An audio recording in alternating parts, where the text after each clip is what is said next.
નમસ્કાર દર્શક મિત્રો, travadi લેક્ચર સિરીઝમાં આપનું સ્વાગત છે। ડેટા સ્ટ્રક્ચરની અંદર આજનો આપણો ટોપિક છે ટાઈપ્સ ઓફ ગ્રાફ। તમે જનરલી ડેટા સ્ટ્રક્ચર શીખવા જાઓ કમ્પ્યુટર સાયન્સની અંદર તો જે ગ્રાફના જે ટાઈપ્સ છે એ 7માંથી ગમે એક ટાઈપ્સ જ છે એ યુઝ થતું હશે। એટલે ગ્રાફનો આમ જોવો તો મોસ્ટ ઓફ જે અડધો ભાગ છે એ બધા આ ટાઈપ્સ ઉપર જ ઊભો છે। એમાં આપણે 7 ટાઈપ જોઈએ। એમાં પહેલો આવે છે વેઇટેડ ગ્રાફ, સેકન્ડ આવે છે કનેક્ટેડ એન્ડ ડિસકનેક્ટેડ ગ્રાફ, થર્ડ આવે છે કમ્પ્લીટલી કનેક્ટેડ ગ્રાફ, ફોર્થ આવે છે અનડાયરેક્ટેડ ગ્રાફ, પાંચમું આવે છે ડાયરેક્ટેડ ગ્રાફ, છઠ્ઠું આવે છે સબ ગ્રાફ અને સાતમું આવે છે આઇસોમોર્ફિક ગ્રાફ। આ ગ્રાફ 1 બાય 1 હું તમને ડ્રો કરીને દેખાડીશ। અમુક ગ્રાફનો તો તમને ઓલરેડી આઈડિયા હશે અને બુકમાં ઘણા પાછળના પેજમાં બધા ચિત્રડા ભમરડા કરતા હોય ને ચોરસ તે ગોળ ને બધું દોરતા હોય એ ટાઈપનું જ છે, પણ આ થોડુંક તમારે ડેટા સ્ટ્રક્ચરની અંદર થોડુંક અલગ રીતે રિપ્રેઝન્ટ થાય। ત્યારબાદ ટાઈપ્સ ઓફ ગ્રાફમાં આપણો ફર્સ્ટ ટાઈપ આવે છે વેઇટેડ ગ્રાફ। વેઇટેડ ગ્રાફ હું ડ્રો કરું છું।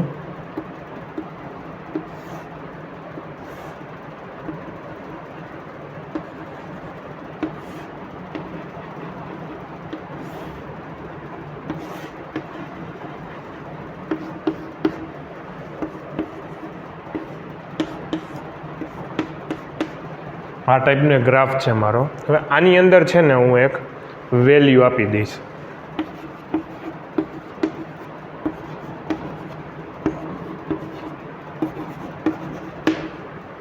બરોબર, આ મારો વેઇટેડ ગ્રાફ થઈ ગયો કે આની અંદર હું મારી જે કંઈ વેલ્યુઝ છે એ વેલ્યુઝ ડિફાઇન કરી દઉં તો એ મારો વેઇટેડ ગ્રાફ તરીકે ઓળખાશે। ત્યારબાદ ટાઈપ્સ ઓફ ગ્રાફની અંદર આપણો સેકન્ડ ટાઈપ આવે છે અનડાયરેક્ટેડ ગ્રાફ, કે મારા જે કંઈ પોઈન્ટ્સ છે એ પોઈન્ટ બધાય છે એ એકબીજા સાથે ઇનડાયરેક્ટલી કનેક્ટેડ ના હોય। આપણે જોઈએ એક્ઝામ્પલમાં,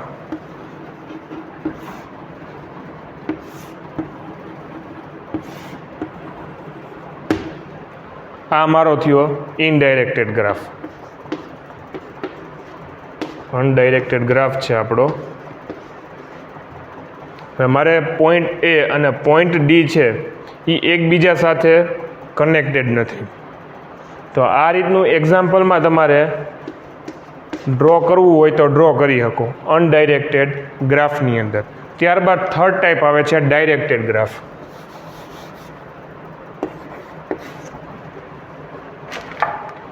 આ પોઈન્ટને અને આ પોઈન્ટને હું ડાયરેક્ટ જોડી દઉં, બરોબર છે, તો એ મારો ડાયરેક્ટેડ ગ્રાફ તરીકે ઓળખી શકાય। ત્યારબાદ ટાઈપ્સ ઓફ ગ્રાફની અંદર આપણો ફોર્થ ટાઈપ આવે છે આઇસોમોર્ફિક ગ્રાફ।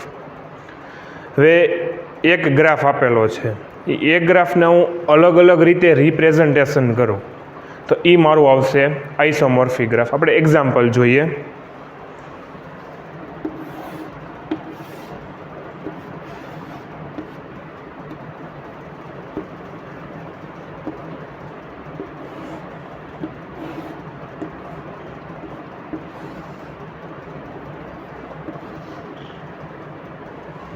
આ મારો ગ્રાફ 1 છે। આને આ ગ્રાફને મારે બીજી કોઈ રીતે રિપ્રેઝન્ટ કરવો હોય તો એ રિપ્રેઝન્ટ કરી શકું। કઈ રીતના?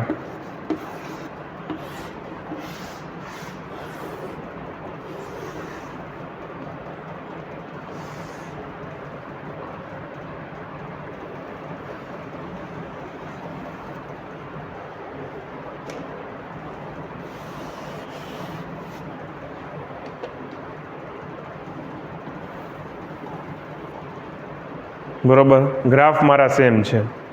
બરોબર, આ ગ્રાફ 1 છે, ગ્રાફ 2 છે।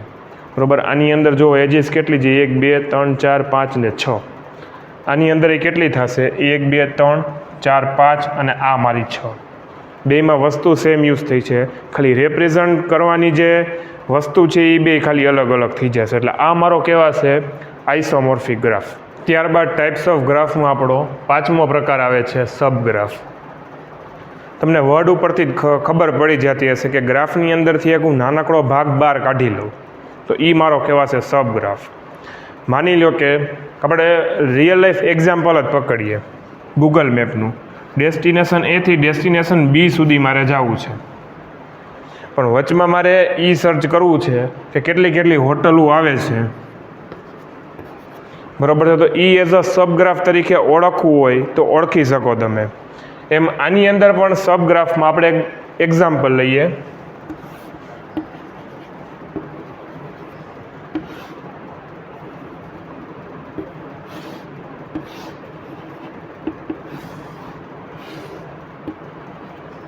આમાં એક સિમ્પલ એક ગ્રાફ દોર્યો છે, આપી દે A B C D અને E. આનો એક નાનકડો ભાગ બહાર કાઢીને અલગ તારવી દો, અલગ સાઈડમાં રાખું તો એ મારો સબગ્રાફ તરીકે ઓળખાશે.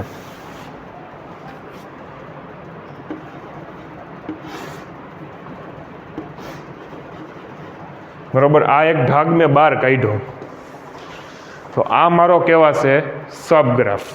ત્યારબાદ આપણો છઠ્ઠો ટાઈપ આવે છે ટાઈપ્સ ઓફ ગ્રાફની અંદર કનેક્ટેડ એન્ડ ડિસકનેક્ટેડ ગ્રાફ.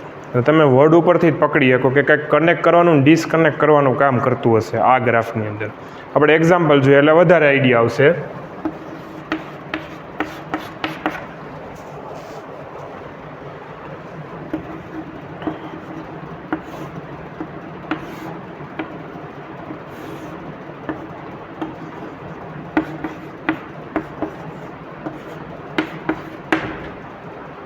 હા, મેં ગ્રાફ ડ્રો કર્યો છે, બરોબર, A B C અને D, જેમાં C છે એ કોઈ પણ પોઈન્ટ સાથે કનેક્ટેડ નથી થતું.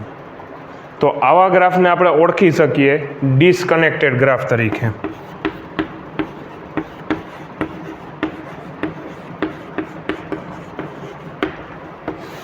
અને એ જ રીતના કનેક્ટેડ ગ્રાફમાં શું થશે કે આ જે મારો C પોઈન્ટ છે એ ગ્રાફ સાથે કનેક્ટેડ થઈ જશે.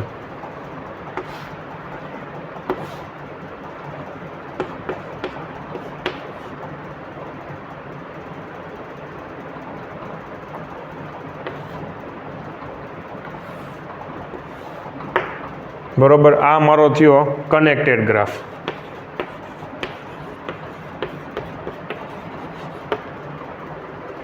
કે એક પોઈન્ટ છે એ કોઈને હારે કનેક્ટેડ ન થતો હોય ને આમાં જે પોઈન્ટ છે એ મારો એકબીજા સાથે કનેક્ટેડ થઈ જતો હોય, એટલે આને મારે કનેક્ટેડ ગ્રાફ કહેવાશે અને આ કહેવાશે ડિસકનેક્ટેડ ગ્રાફ. ત્યારબાદ ટાઈપ્સ ઓફ ગ્રાફની અંદર આપણો સાતમો પ્રકાર આવે છે કમ્પ્લીટ કનેક્ટેડ ગ્રાફ. કનેક્ટેડ તો હશે જ, મેં તમને જેમ આની પહેલાંનો જે પ્રકાર બતાવ્યો કનેક્ટેડ ગ્રાફ, પણ એ આખો સંપૂર્ણ પડે 100% કમ્પ્લીટ હશે. કઈ રીતના આપણે એક એક્ઝામ્પલ જોઈએ.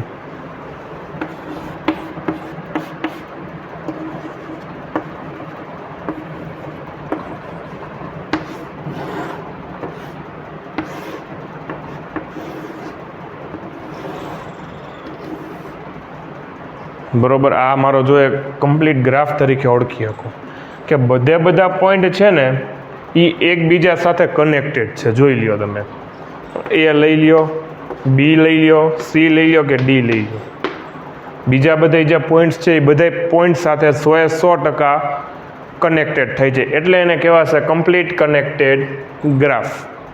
તમને ટાઈપ્સ ઓફ ગ્રાફ સમજાઈ ગયા હશે. જો તમને આ વિડીયો ગમ્યો હોય તો વિડીયોને લાઇક કરો, શેર કરો, ચેનલ પર નવા હોય તો ચેનલને સબસ્ક્રાઈબ કરો અને કોમેન્ટ કરવાનું ખાસ ના ભૂલતા. Thank you. જય હિન્દ, જય ભારત, જય જય ગરવી ગુજરાત.